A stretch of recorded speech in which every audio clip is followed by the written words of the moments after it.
నమ శివాయ. పరమశివుని మహిమను స్మరింపచేసే పవిత్రమైన శివాష్టకం ఇప్పుడు మనం వినబోతున్నాం. ఈ దివ్య స్తోత్రాన్ని భక్తితో వినండి. ఆ పరమశివుని కృప మీ జీవితాన్ని శాంతి శుభాలతో నింపుగాక. ప్రభుం ప్రాణనాథం విభుం విశ్వనాథం జగన్నాథనాథం సదానంద భాజామి. భవద్భవ్యభూతేశ్వరం భూతనాథం శివం శంకరం శంభుమీశానమీడే. గళేరుండమాలం తనౌ సర్పజాలం మహాకాలకాలం గణేశాదిపాలం. జటాజూటగంగోత్తరంగైర్విశాలం శివం శంకరం శంభుమీశానమీడే.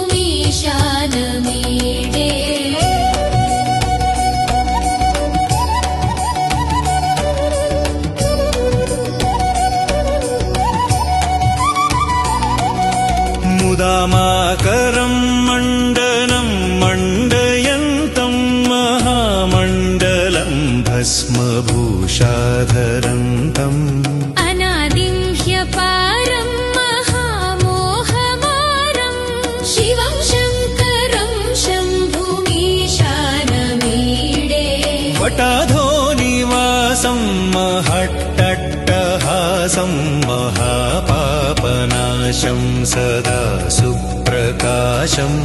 గిరీశం గణేశం సురేశం మహేశం శివం శంకరం శంభుమీశానమీడే.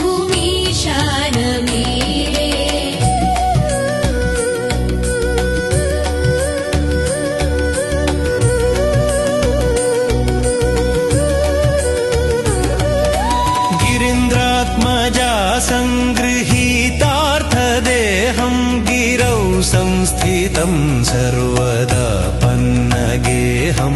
పరబ్రహ్మ బ్రహ్మాదిభిర్వంద్యమానం శివం శంకరం శంభుమీశానమీడే.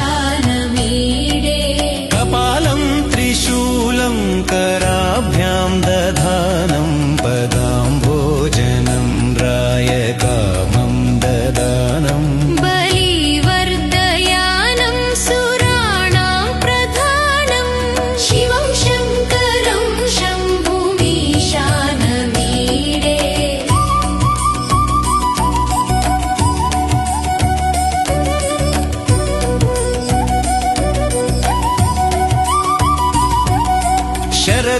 శరచంద్రగాత్రం గణానందపాత్రం త్రినేత్రం పవిత్రం ధనేశస్య మిత్రం. అపర్ణాకళత్రం సదా సచ్చరిత్రం శివం శంకరం శంభుమీశానమీడే. హరం సర్పహారం చితాభూవిహారం భవం వేదసారం సదా నిర్వికారం. శ్మశానే వసంతం మనోజం దహంతం శివం శంకరం శంభుమీశానమీడే.